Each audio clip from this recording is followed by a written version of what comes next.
Okay, here we go. Today is Monday, December 1st. Welcome to the last day of the end of, I'm sorry, welcome to the last month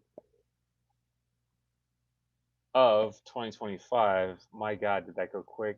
Does anybody think the same thing? Does anybody think it didn't go that fast at all? Leave a comment, like, whatever. I would love to discuss. Today, I just kind of wanted to go into more of a general type of conversation. The last few weeks, we've gotten pretty in depth with some of the things. I know last week we had the wife Allison on, the current wife Allison. I don't know if a lot of you caught that joke or where I my TikTok page or hers where I said they got some love, got some hate, got some chuckles, but that's why we're all here, right? Have a good old time. But today I just want to kind of go more general, talk about some news around the real estate industry and also some of the happenings here in Southern California and the Inland Empire. Prepared a little bit of a slideshow for you guys with hopefully some visuals and then websites to back it up. Any questions though, I'll answer them live and we'll just keep her going. Um,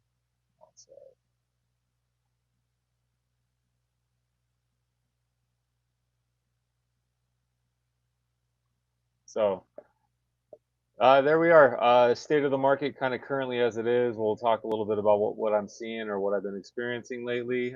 Days on market, as we've been talking about a lot, are up. Seems like housing is starting to come down a little bit, which isn't super uncommon for this time of year. We are in the winter months where things do slow down quite a bit. Um, but I have noticed that some homes are going pretty quick still. I'm getting a lot of buyers reaching out, preparing or hoping to find something before Christmas, but preparing for 2026. Usually this is a little bit more of a slow time for me. I don't usually have a lot of leads reaching out, but for some reason the last month my phone has been going. And it's one of those. If you're one of those, thank you so much. It does mean the world to me and keeps me going. But a lot of people are just kind of general questions about where are things going, what's happening. I know rates have been really dominating the market really the last several years, but more specifically the last couple months, which they've been high for a while. We don't expect them to see them come down too much, but you never know. We're kind of in weird times right now. Housing, like I said, it's coming down a little bit, but nothing to really move the needle as far as like, oh, we're in a full on crash or oh, this is going to keep up. I think it's just more seasonal.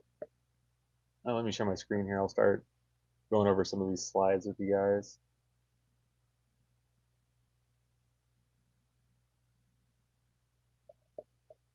So I like this article here.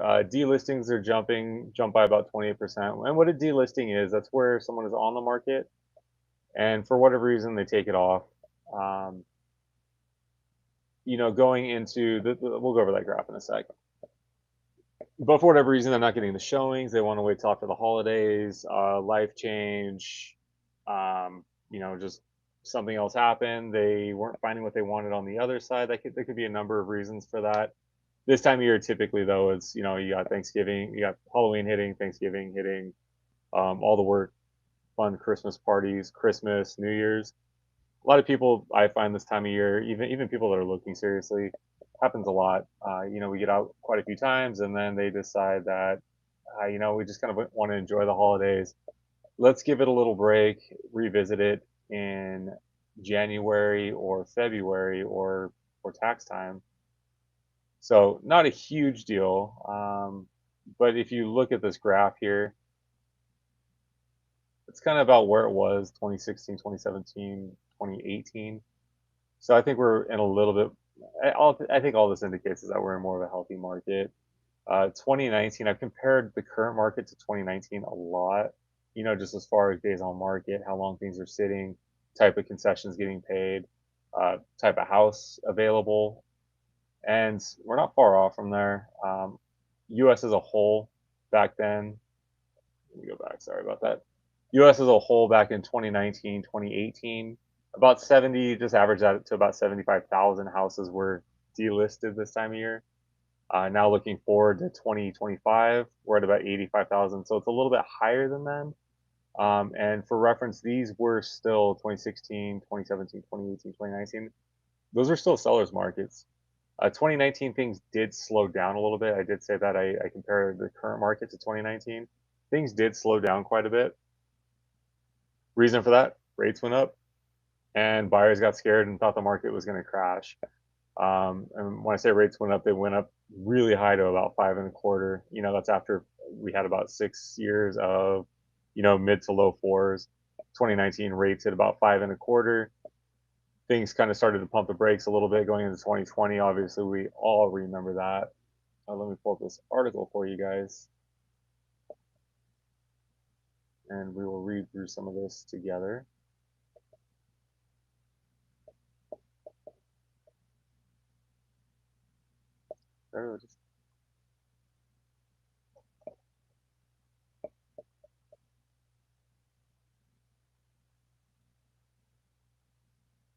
Okay, sorry about that. I'll get better about this. Now we're going to share this one here. Okay, so delistings jump. About 28% of sellers pull homes off the market rather than settle for lower prices. I think more of this has to do with houses being kind of stagnant. News has been really weird around real estate. Rates aren't being as favorable as what folks would hope, although they are trending down. I think I had a couple buyers get pre-approved over the weekend. One was at about 6.3, one was about 5.8. So you're still kind of high fives, low sixes for what that's worth. Delistings have been rising for about a year and a half. I don't think that's a surprise to anybody. As the market has been slowing down, we've seen an uptick in inventory the last year or so.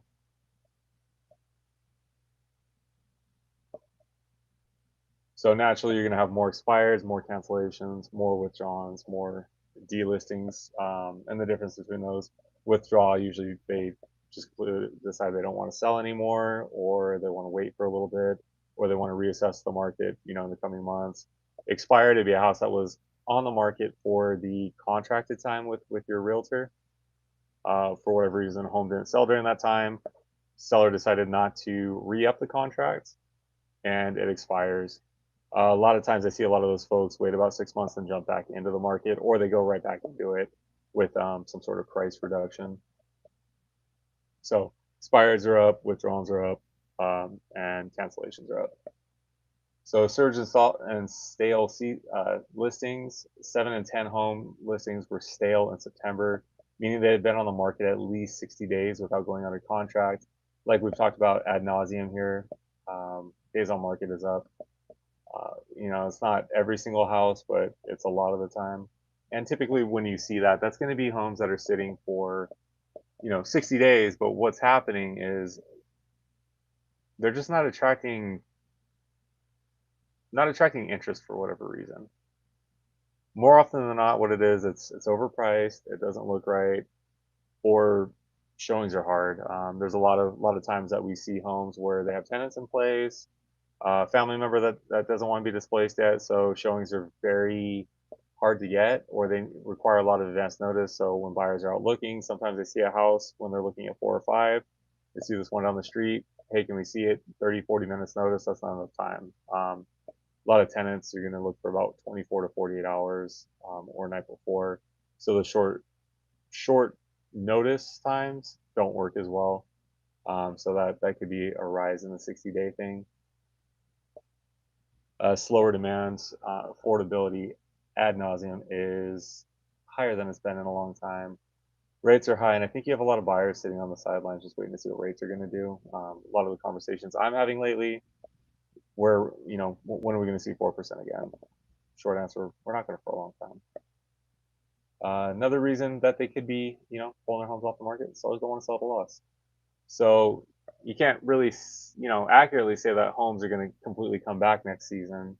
Typically, historically, they do. It's kind of a gamble on the seller's part.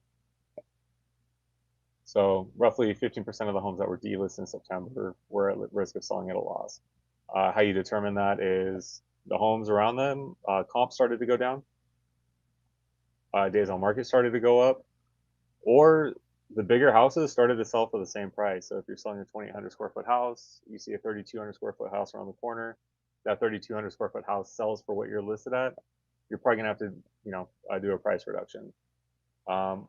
Another big one that we've talked about a little bit on this channel is the option to become a landlord. So what I see a lot of folks do, and what I advise a lot of folks to do, is if you're looking at another home and you are one of the lucky ones that bought prior to, let's say, 2022, 2023, and you have that 2 or 3% rate, and you can make both mortgages work for you, rent your other house out. That's how you create that generational wealth. You can become a landlord. I know a lot of people that this option works out for lack of a better term, it is against their will. It's not something they were interested in.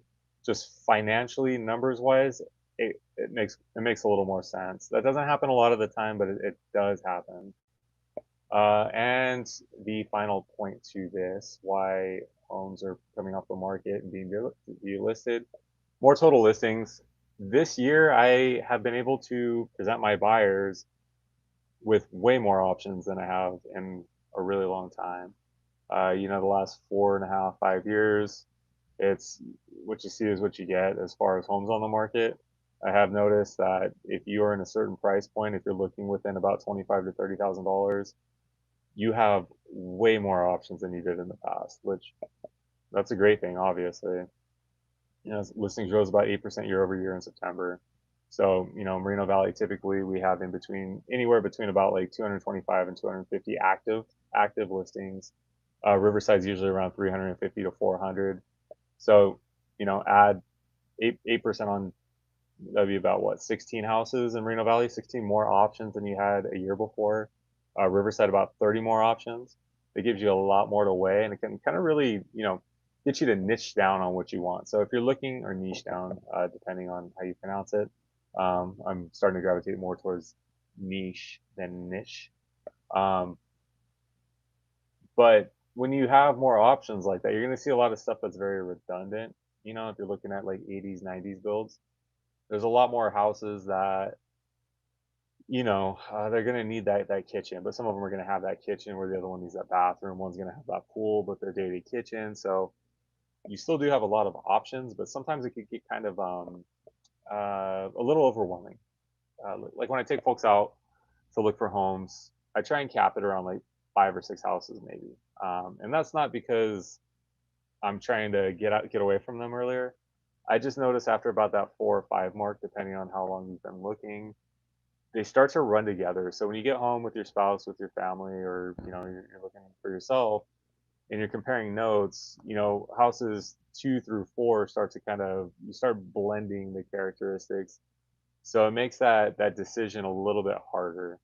Um, so with more listings, yeah, they could sit a little bit longer. You're gonna have a lot of people coming back and looking for a second or third time. I've noticed that on my listings and my buyers, we find the right one, or we find 2 or 3 that they really like, and we're taking a second and third trip, which is totally fine. You want to make sure you're making the right decision, but instead of offering right away, like I said, the days on market start to go up a little bit. Delistings are also rising as a share of all listings.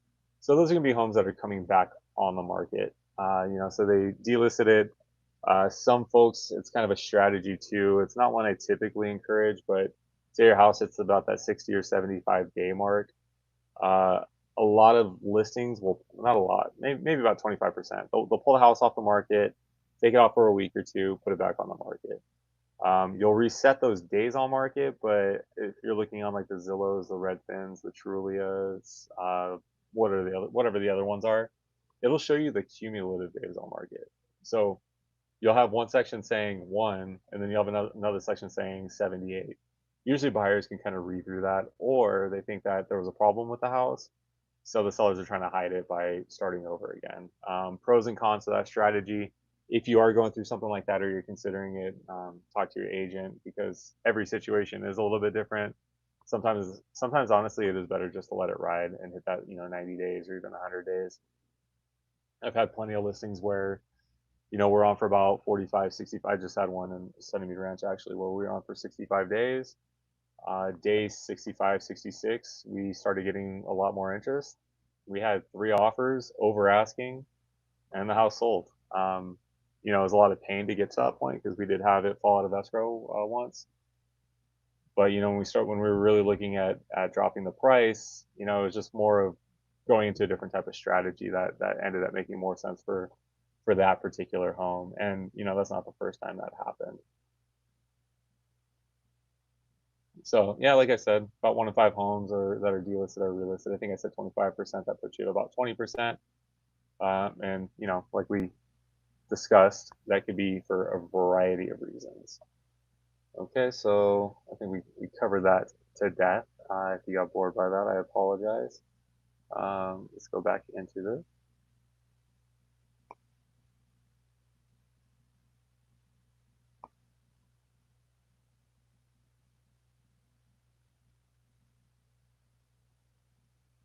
Okay, so this is something I thought was really cool. Riverside is trying to be as proactive as they can with like a lot of communities trying to figure out a solution to the affordability issue. They're putting funding towards some of these low income housing or affordable housing projects. Let's see, I'll switch the screen here. The screen.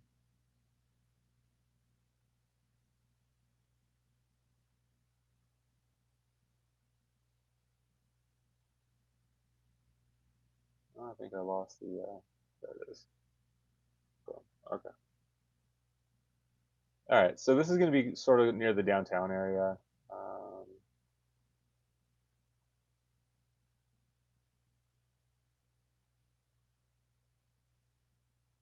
Well, apparently I don't have access to this one. I did, but here we go. Okay.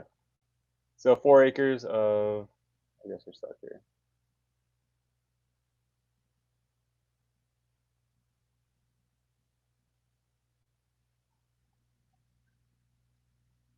All right. Well, that's boring.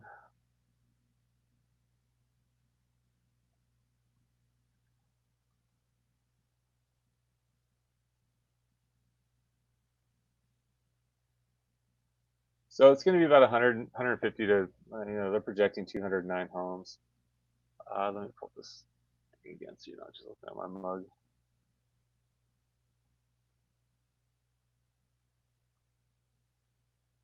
So they're trying to allocate about $45 million from Section 8 housing, national, and then about 4.5 million in local funds, and as well as donations. And they're hoping to get about 2 million from the private donations.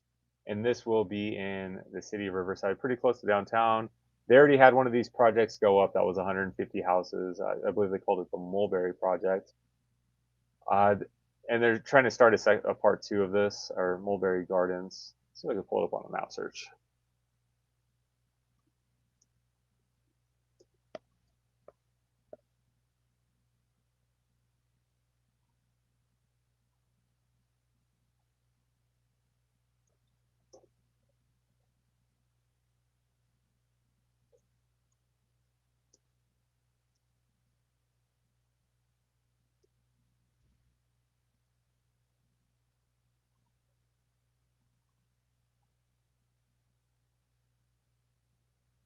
Okay, here we go. I found a better one for it.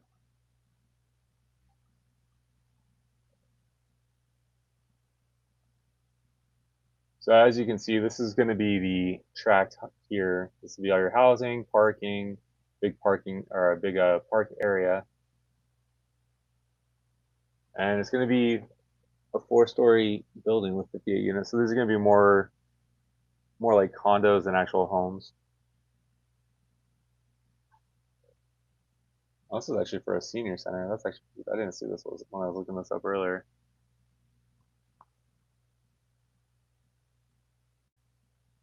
All right, let's see if we can find some more information on that.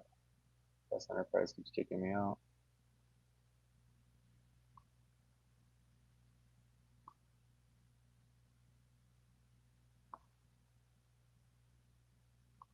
Okay, so this was formerly Cal Fire land, which I know that was a hot button out here before. And there's gonna be some senior apartments, which that's awesome. So 58 senior apartments and 150 affordable housing units as part of phase two. Project is being developed by Eden Housing and is funded through a combination, like we talked about before, and 37 project-based Section 8 vouchers. These are going to be 1 to 3 bedroom units, a community room, computer lab, fitness facility. I saw something about loud areas and quiet areas.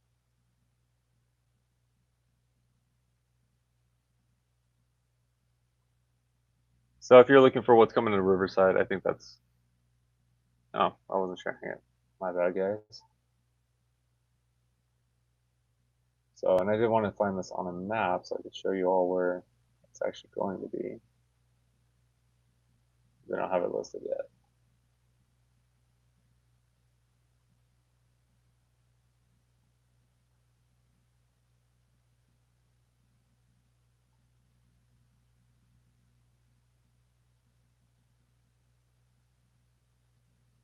Okay. And moving on, another thing that I saw catch the news quite a bit was that the Mission Inn is for sale.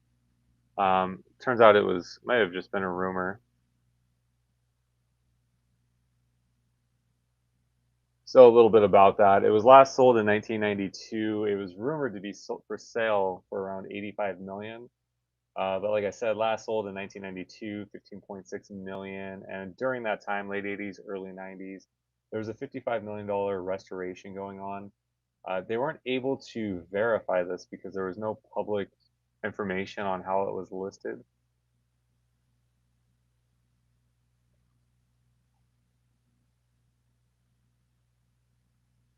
So I thought that was pretty interesting. I thought it was kind of cool that they came out and said that it was not actually accurate, that it was for sale.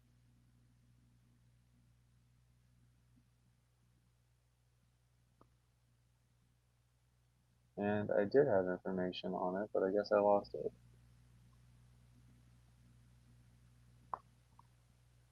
So, all right. And to kind of summarize what we were talking about, I know this is kind of all over the place, and I apologize for that. I had a big plan, but it was one of those days.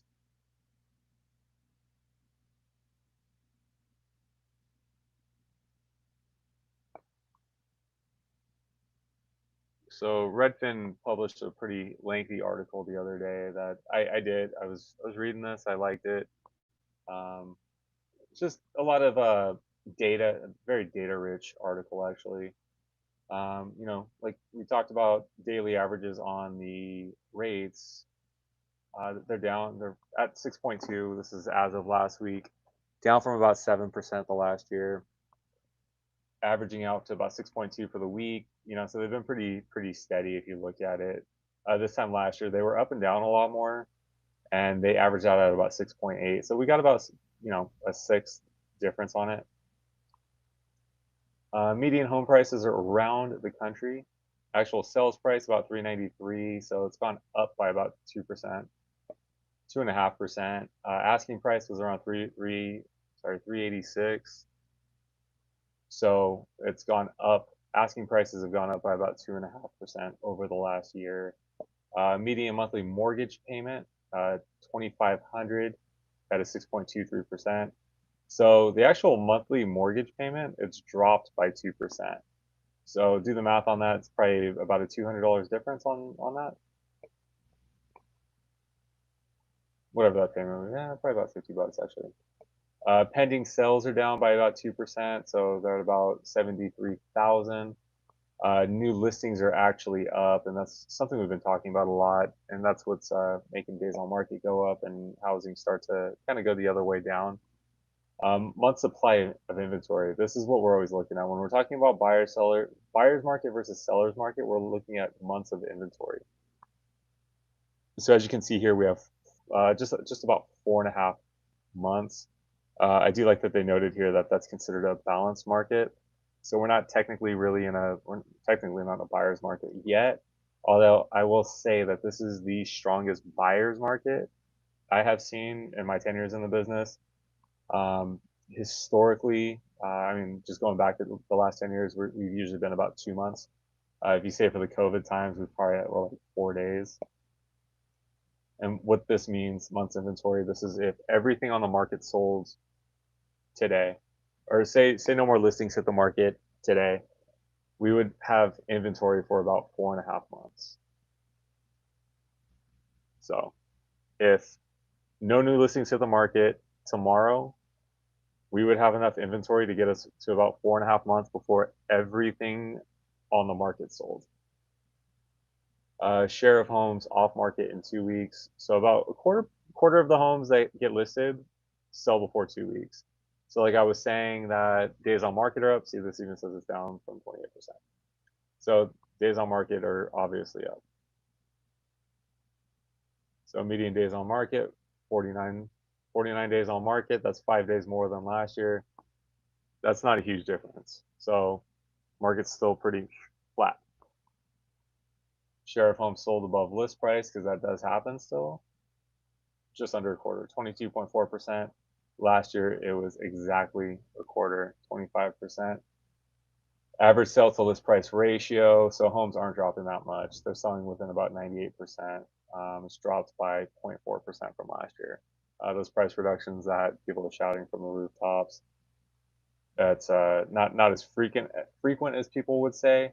Data I do not have though is how many homes are offering closing cost concessions versus last year. I would say I've noticed it's up. This time last year, I think there was still a lot of optimism about the rates coming down going into spring of 2025. So homes were standing pretty firm. But I have noticed closing cost concessions is way higher this year than last year. All right. I don't usually talk about different cities and metros, but cities with the biggest increases, meaning on an incline. Cincinnati has grown by about 9% from last year. Cleveland, 8.7%. I don't know too much about these areas, but I know Cleveland is an investor hotspot. You could still get homes there for pretty cheap, and they cash flow pretty quickly. As far as Detroit's been on the upswing for a long time. They got absolutely killed during the Great Recession, if you will. Metros with biggest year-over-year decreases, so this is going to be price drops. Oakland, I don't think that's surprising. Dallas, Fort Worth, um, Dallas, Austin. Yeah, see Dallas, Fort Worth. Okay, I broke it into two, but it's about the same. Um, Austin, a lot of areas in Florida are getting beat up. I know they're having a lot of issues with insurance, and these two areas specifically here, I know that they were, or from what I understand, they were overbuilding. Same as Austin, they didn't really slow down once COVID hit. They just ramped up building like crazy and expected a lot of the so-called people relocating to keep coming and taking those up. Pending home sales, that's boring. I don't want to talk about it. New listings. So Minneapolis is Cincinnati, Boston, Virginia, and Detroit are all seeing a huge uptick in listings. Tampa had a pretty rough market the last year or so it's no surprise that people are hanging on to what they have there. Riverside, California, this one is near and dear to my heart because we talked about this one at length. Um, Interesting that they're saying that new listings are down 11.6%. San Antonio down 10%. Jacksonville down 8%.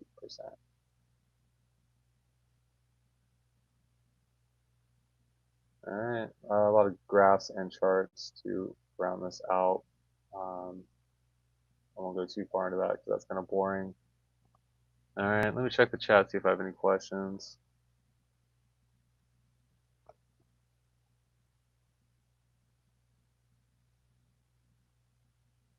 No, nothing there. So I guess with all that, I didn't have too much today. It's been kind of a slow news cycle. Um, anything I can help you guys with?